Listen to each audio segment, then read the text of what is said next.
Thick mud sucked greedily at the tires of her blue sedan, a stark contrast to its usually gleaming finish. My breath hitched, anger flaring hot in my chest.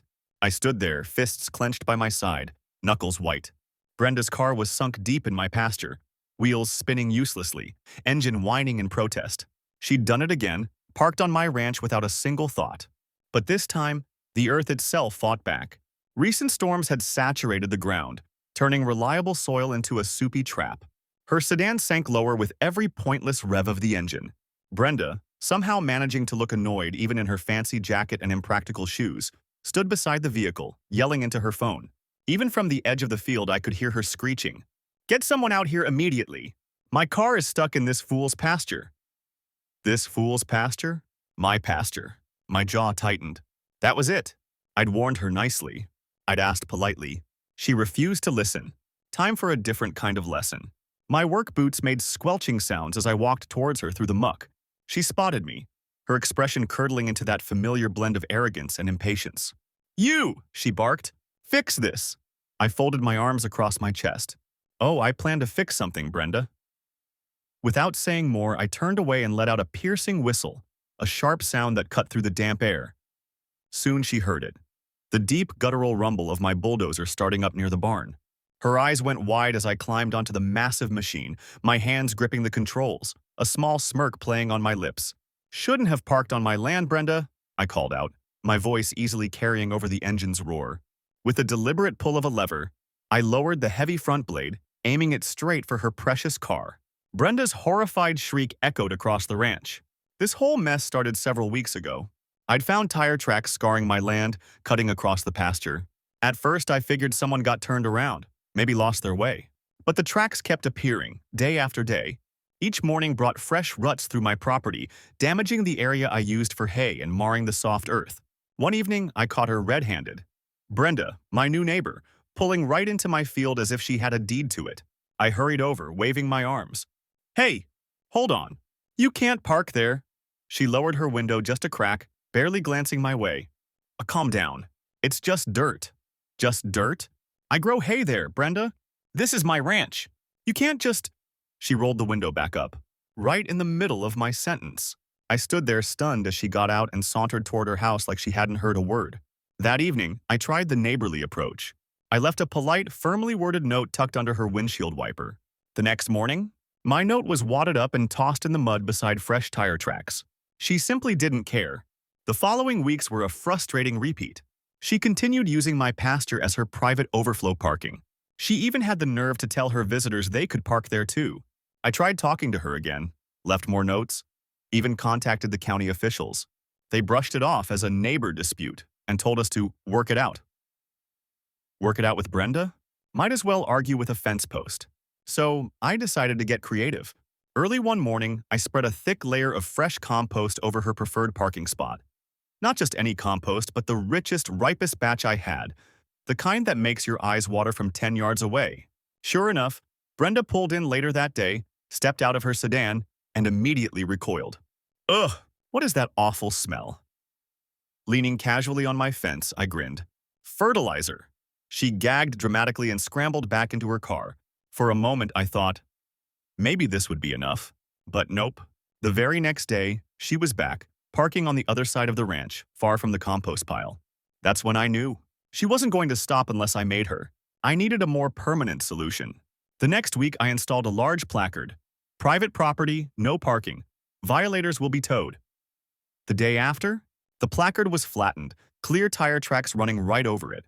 Brenda had deliberately run down my sign. I took several deep breaths, reminding myself to stay smart. She thought she could bully her way through this, but she didn't know Frank.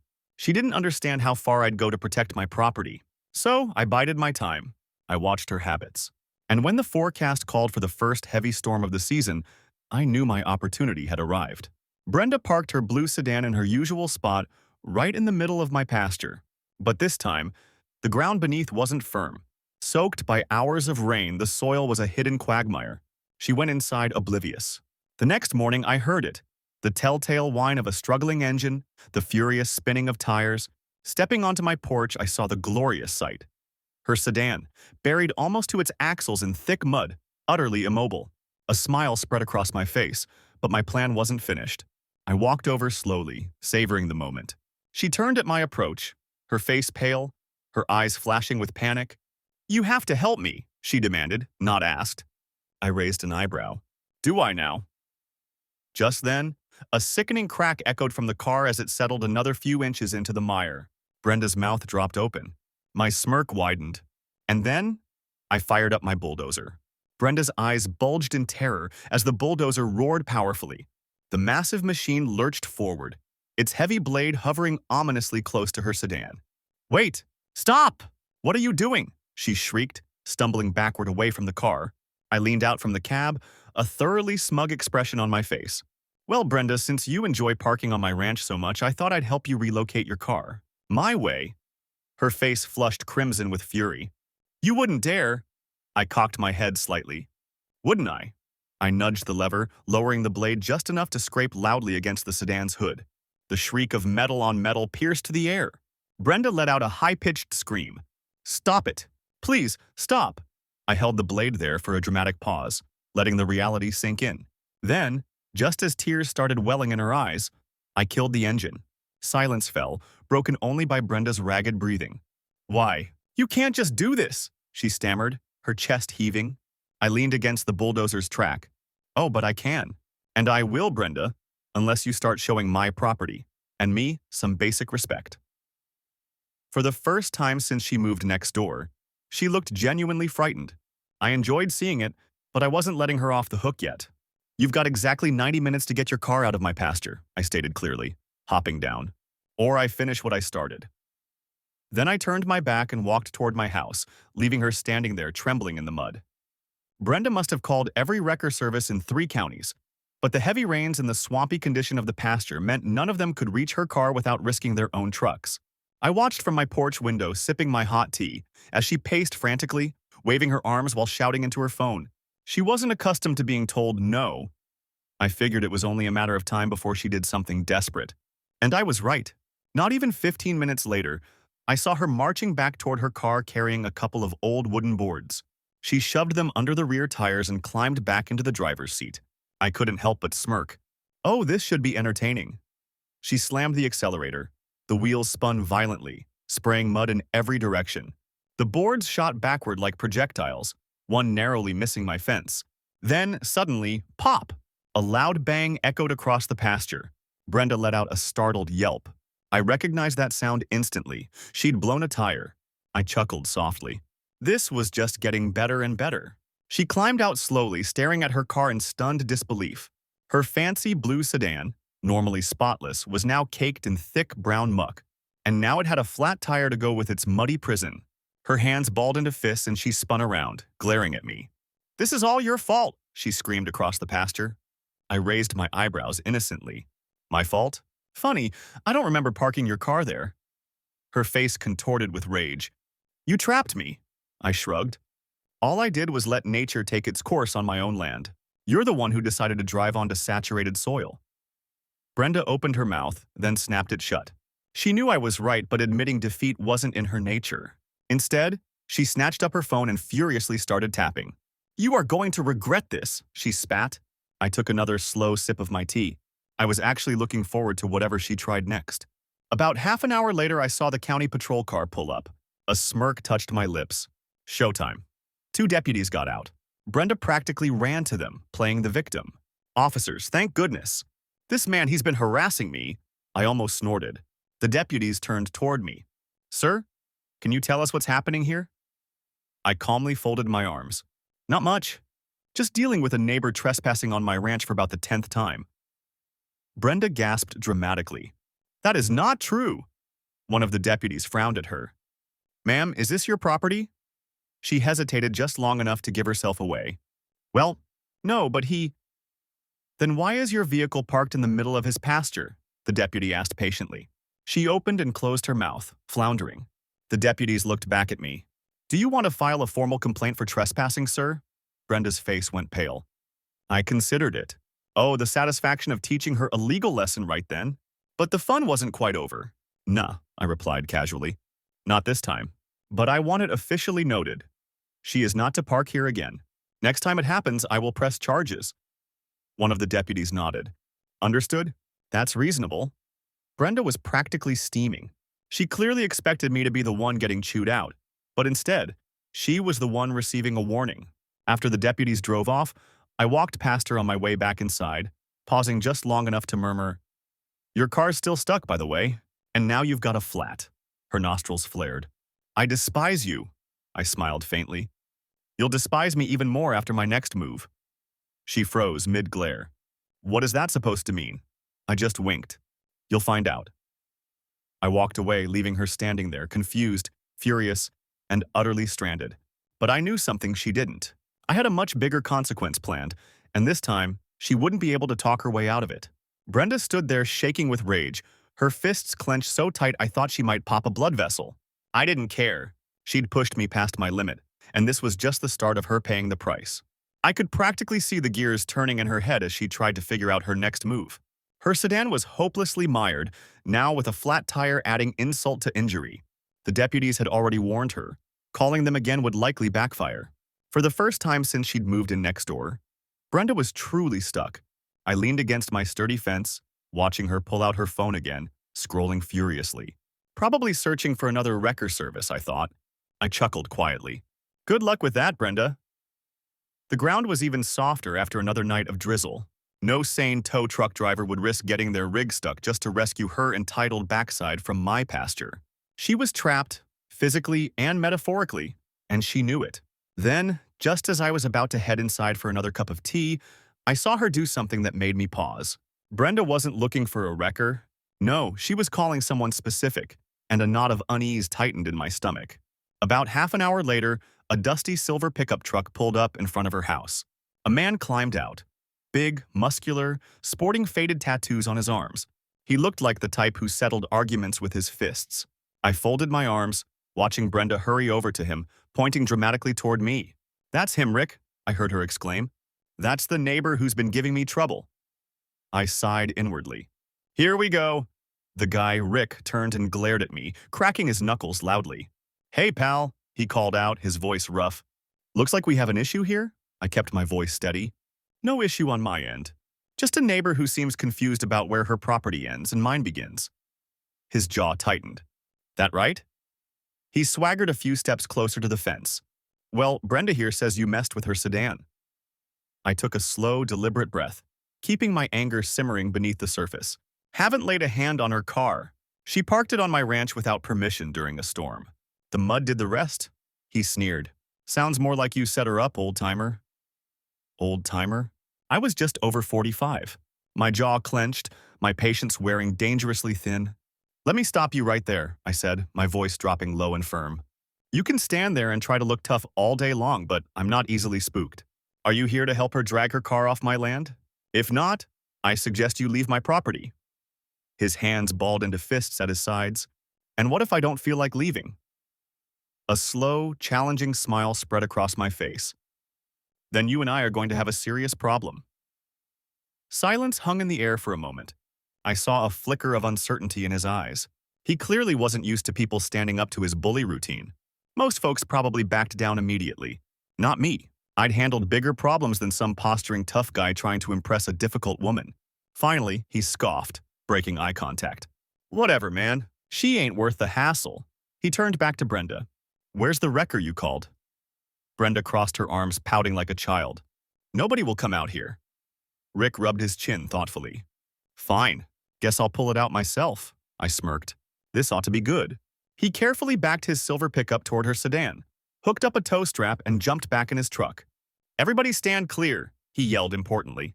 Brenda clapped excitedly as if he were performing a miracle. I just leaned back and shook my head. This wouldn't end well. He revved his engine, then floored it. The tow strap stretched taut for a second, then snapped with a loud thwack. His pickup shot forward, tires spinning, fishtailing wildly in the mud. "What the?" Rick shouted, slamming on his brakes. Brenda's jaw dropped. "You moron! You're just making things worse," I chuckled loud enough for them to hear.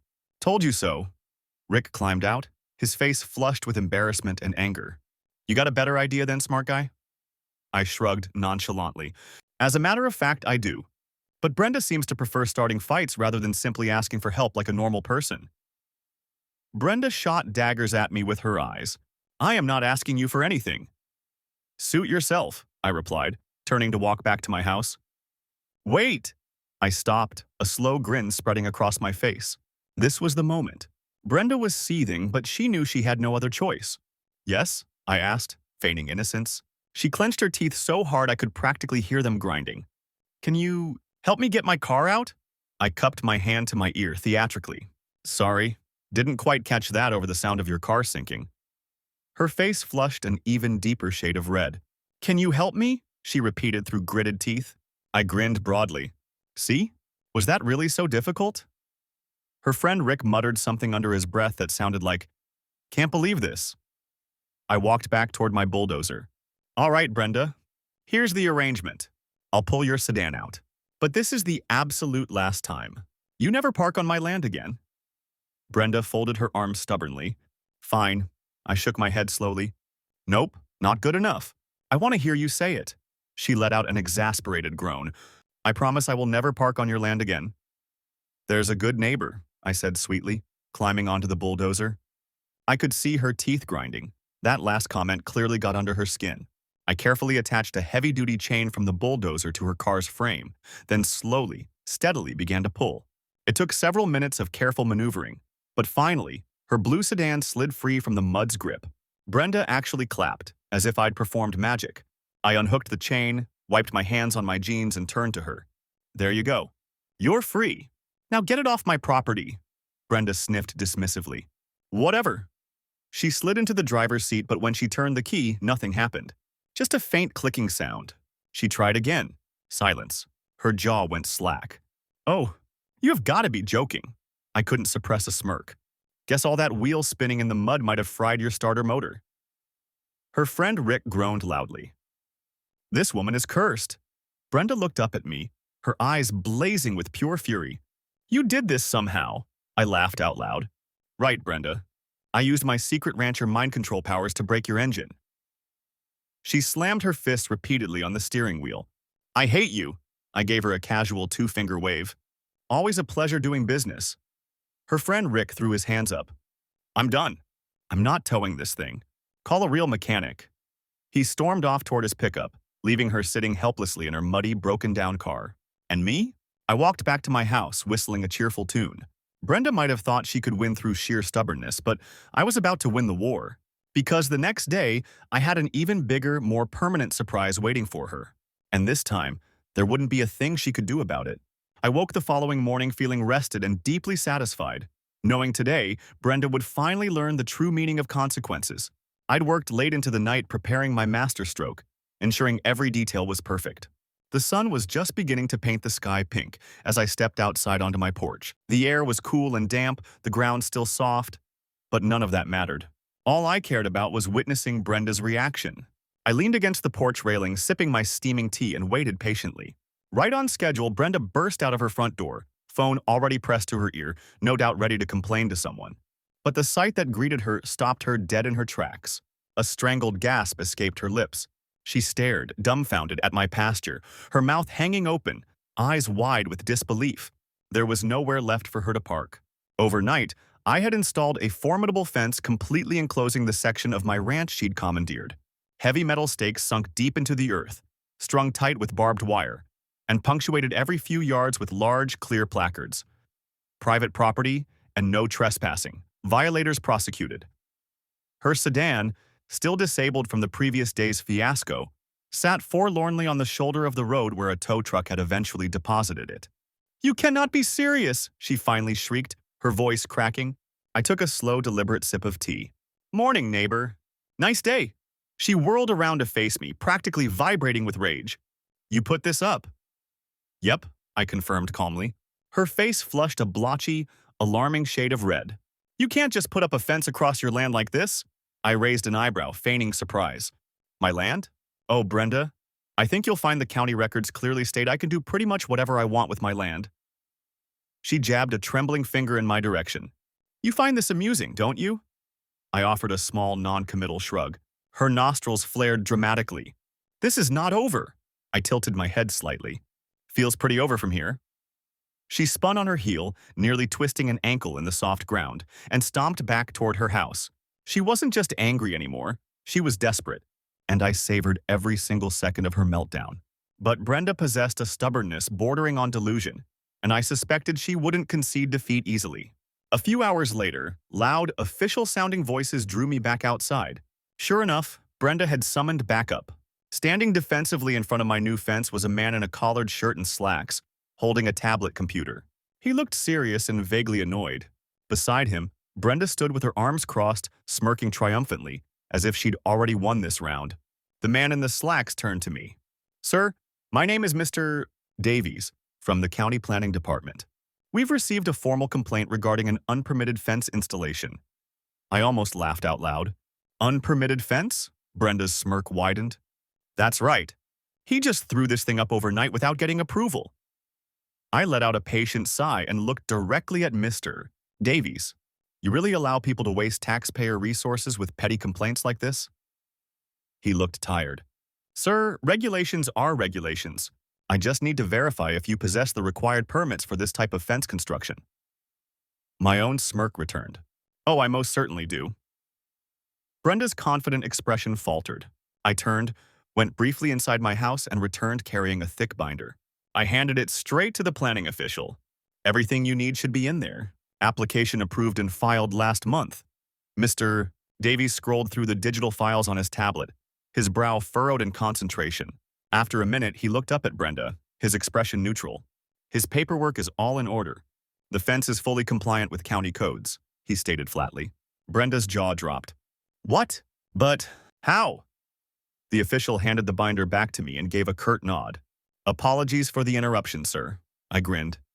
"No interruption at all. Always happy to cooperate with the county. Have a good day." Mr. Davies walked back to his car, leaving Brenda standing there, utterly speechless. She stared at me, her eyes filled with a venomous hatred.